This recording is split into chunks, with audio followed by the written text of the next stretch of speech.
महाराष्ट्राचं स्वप्नाळू व्यक्तिमत्व नाना पटोले विधानसभा निवडणुकीत स्वतः काठावर पास झाले. यांच्या राष्ट्रीय काँग्रेस पक्षाने महाराष्ट्रात धूळ चाटली.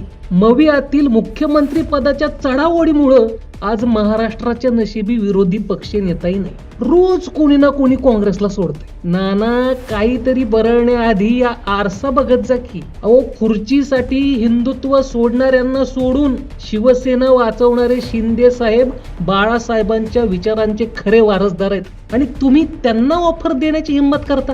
आणि आता आपल्याला काँग्रेसमध्ये किंमतच उरली नाही असं वाटत असेल तर शिंदे साहेब काय म्हणतायत ते नीट ऐका आणि विचार करा. आमचा रंग भगवा आहे. आता भगवा रंग ज्याला परवडेल, भगवा रंग ज्याला आवडेल, ज्यांना कोणाला वाटेल या भगव्या रंगामध्ये न्हावून निघावं आणि सोबत यावं, अशा प्रकारच्या सगळ्यांना मी शुभेच्छा देतो.